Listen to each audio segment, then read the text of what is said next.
personne. Derrière moi, personne. Autour de moi, personne. Bonjour, pasteur. Nous sommes aujourd'hui chez vous et nous voudrions débattre d'un sujet qui est assez important. L'huile d'onction dans la marche chrétienne. Merci d'être avec nous. Merci de nous rendre cette visite. Merci à e-Chrétien pour tout le travail que vous accomplissez dans le grand champ du Seigneur. Je suis le pasteur Jonathan Alao de l'église évangélique La Grande du Seigneur et nous sommes très heureux de vous recevoir ce matin. Et donc je suis ouvert à toutes les questions. Ok.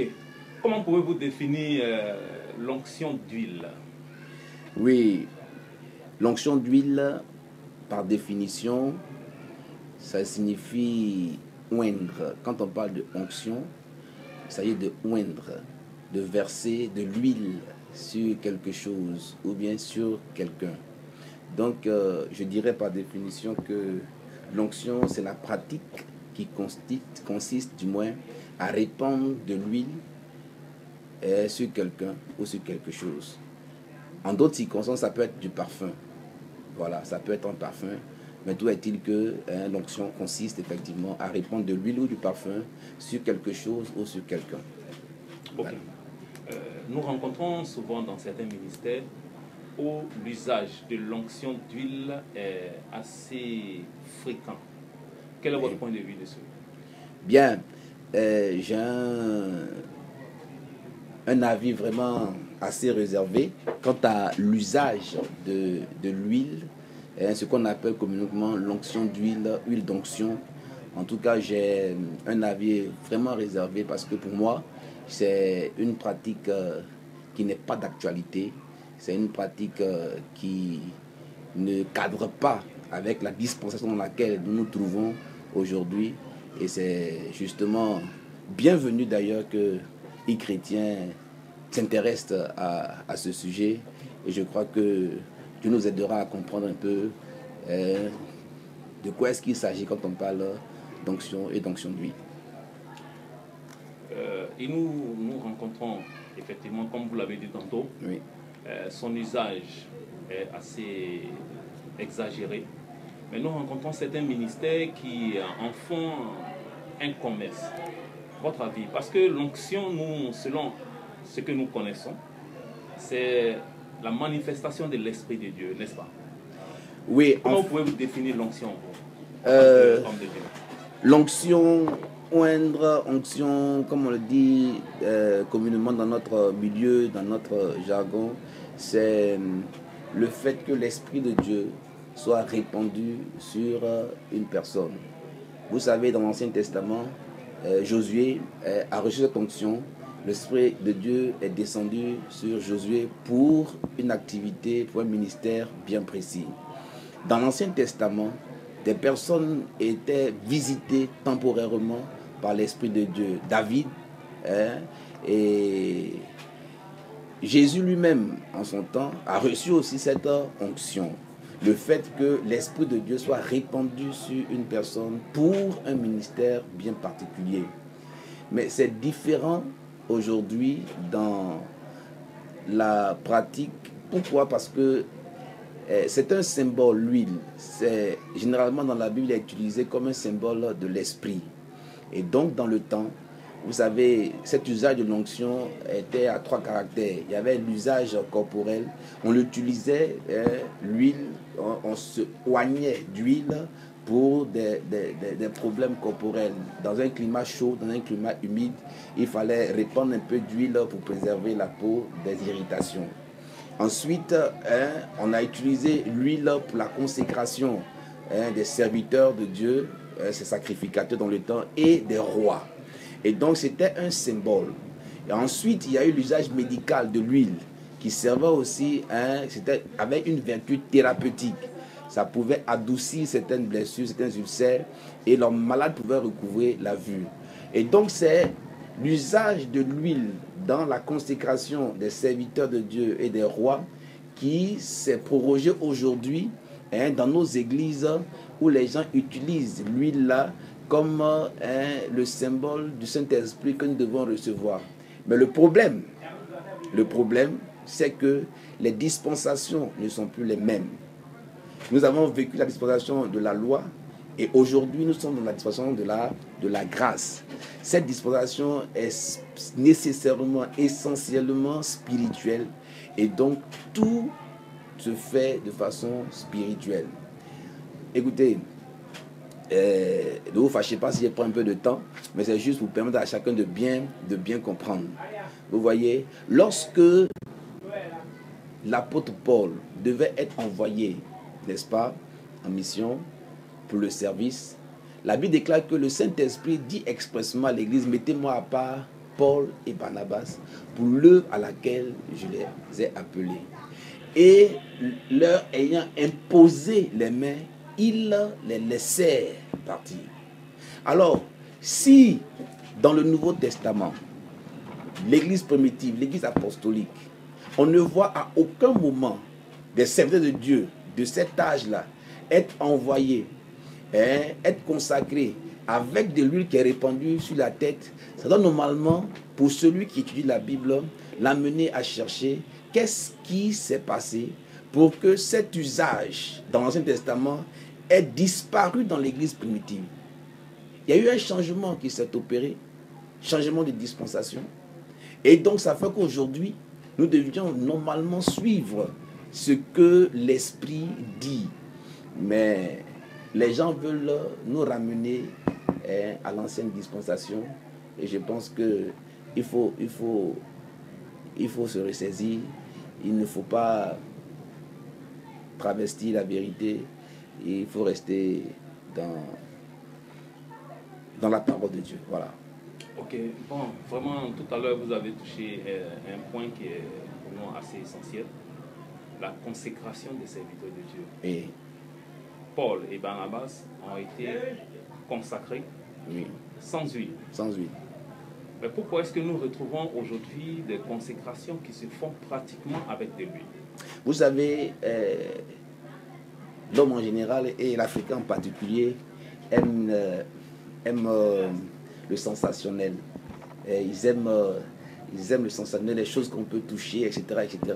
Quand vous faites votre ministère et que c'est dépourvu de rituels, c'est comme on a l'impression que c'est vide. Donc les gens ajoutent des artifices, des rituels pour vouloir donner un certain coffre, une certaine étoffe à leur cérémonie. Mais je pense que ce n'est pas nécessaire. Ce qui est spirituel reste spirituel. Et par définition, le spirituel, c'est quelque chose qu'on ne voit pas. Je veux dire à tous ceux qui nous suivent, il est clairement dit dans l'épître des Hébreux, épître dans Hébreu, il est dit, après avoir autrefois, à plusieurs reprises, et de plusieurs manières parlé à nos pères par les prophètes, Dieu, dans ces derniers temps, nous a parlé par le Fils, qu'il a établi héritier de toutes choses et par lequel il a aussi créé le monde. Autrefois, différent d'aujourd'hui, à plusieurs reprises et de plusieurs manières, c'est avant, c'est autrefois, lorsque Dieu s'adressait à nos pères, lorsque la révélation n'était pas encore complète, lorsque Dieu était dans un processus de dévoilement de sa personne, qu'il a utilisé plusieurs manières. On pouvait voir un doigt qui parlait au mur. On pouvait voir, qu'on appelle ça, la face de Dieu d'une certaine façon. On pouvait voir une haie qui est aujourd'hui humide et qui demain est sec, etc., etc. Dieu a utilisé plusieurs façons pour pouvoir se révéler, pour pouvoir parler aux gens. Aujourd'hui, la dispensation a changé, ce n'est plus la même. Aujourd'hui, Dieu nous parle par Jésus.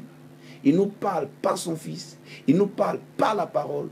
Et donc, nous devons accepter d'être dans le temps que le Saint-Esprit lui-même a imposé aux hommes, aux chrétiens, et ne pas encore retourner. Regardez ces hôtels qu'on construit, regardez ces alliances qu'on établit, tous ces artifices-là, en fait, je le dis, c'est des gens qui profitent la naïveté des chrétiens pour se faire de l'argent.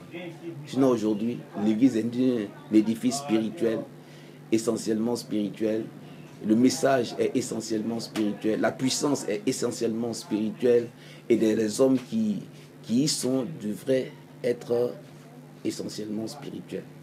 Voilà ce que je peux dire. Ok, nous vous remercions. Nous voudrions essayer d'évoluer un peu dans cette entrevue. Nous avons croisé des hommes de Dieu qui, pendant leur moment de délivrance, délivraient avec de l'huile.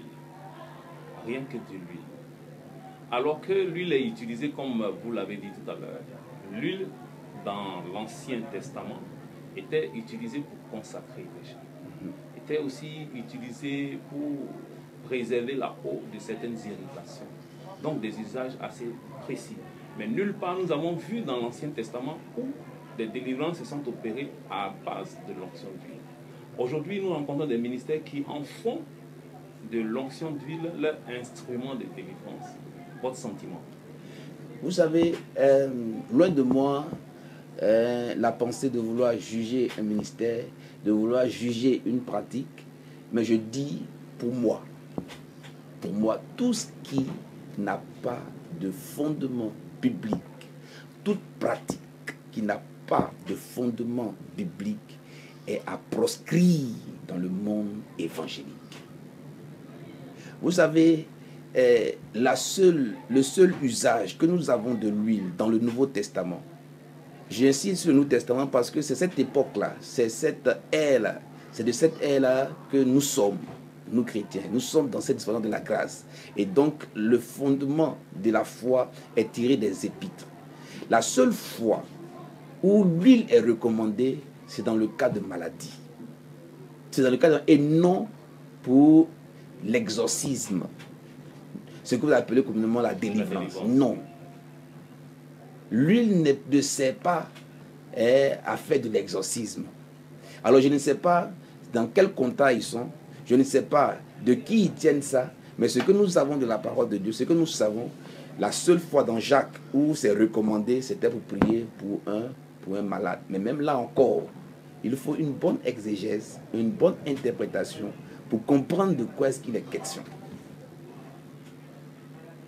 Ok. Bon, donc l'huile, de façon générale, n'est pas utile pour des cas de délivrance. C'est plutôt orienté pour des cas de guérison, pour des cas de consécration. Maintenant, moi, je voudrais vous poser une question en tant qu'homme de Dieu. Vous êtes pasteur ici à l'église et vous rencontrez l'un de vos fidèles qui vient avec de l'huile, qui vous dit « Ah, pasteur, voilà, je suis allé à un programme et on m'a donné cette huile-là parce que j'ai un concours à passer et que cette huile va me permettre d'avoir des faveurs. » Quelle est la réponse que vous pourrez donner à votre fidèle? Écoutez, quelle est la différence entre une telle prescription d'un pasteur et les prescriptions des marabouts, de féticheurs? Quelle est la différence? Donc on rentre dans un cadre de maraboutage. Oui, c'est de marabout. Moi, oui. J'ai dit, un homme de Dieu lui a donné de l'huile pour qu'il ait des faveurs pendant... Excusez-moi de vous interrompre, j'ai lu un article tout récemment, je ne sais plus de qui, dans un journal, où le journaliste disait, par exemple, il dit que ces personnes qui devaient avoir des linceuls blancs à leur rein, être badigeonnés de kaolais, se retrouvent dans nos églises avec des cols de pasteurs. En fait, il dit quoi? Il dit que ce sont des marabouts avec des cols de pasteurs. Si déjà le profane pense comme ça, alors et nous autres? Non, il faut appeler un chat et puis un chien. Vous servez le Seigneur, il vous a envoyé avec la puissance de l'Esprit de Dieu. Vous ne pouvez pas diriger la foi des gens sur de l'huile et Jésus. Si le Christ ne peut pas le faire directement, c'est l'huile qui va faire quoi?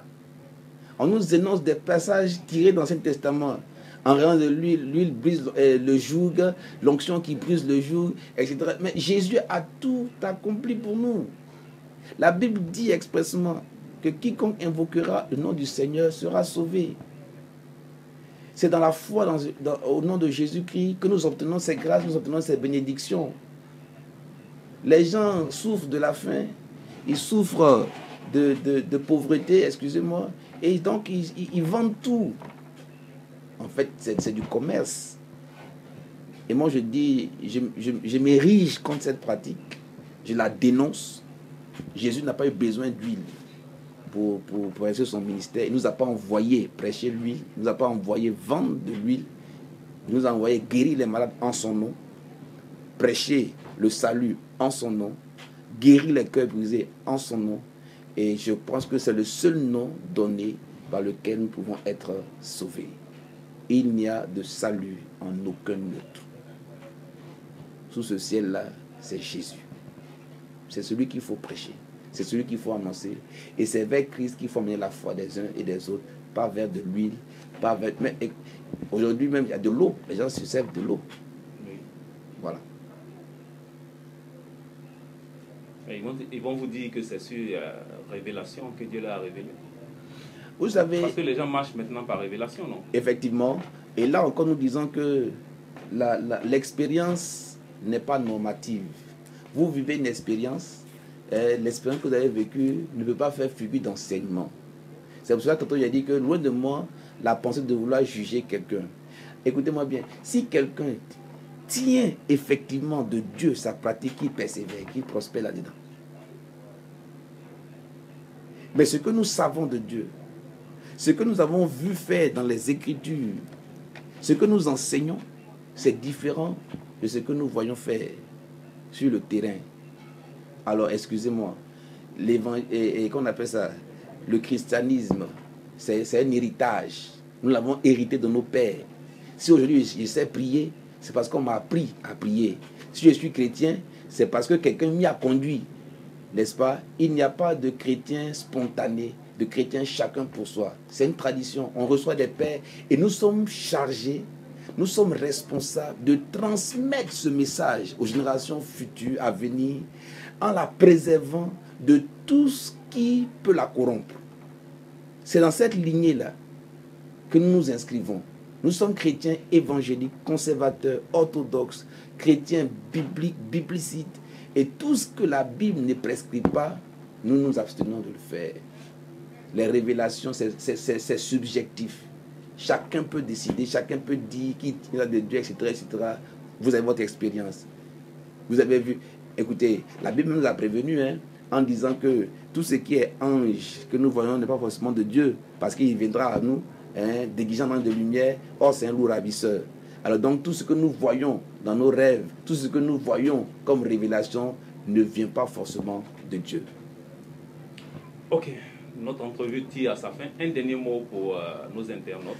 Je remercie e-Chrétien pour le travail, ce noble travail que vous êtes en train d'accomplir en permettant à des hommes comme nous autres qui n'avons pas les moyens, n'est-ce pas, d'avoir des affiches de 12 mètres carrés, qui n'avons pas les moyens d'être sur les antennes de la télévision pour chaque jour répandre le faux évangile, ou bien pour nous de la défendre, de défendre l'évangile. Avec e-Chrétien, nous avons l'occasion d'atteindre une certaine cible, de véhiculer aussi le message que nous avons. Donc je remercie vraiment ce portail et j'encourage tous les, on dit quoi, les internautes, c'est ça, à fréquemment visiter ce site. Un grand merci au travail que vous faites. Vous savez, Dieu vous saura vous récompenser pour le travail que vous faites. Je dis grand merci. Et bien, je veux dire encore à tous ceux qui m'écoutent, je veux vous dire de racheter les temps quand les jours sont mauvais.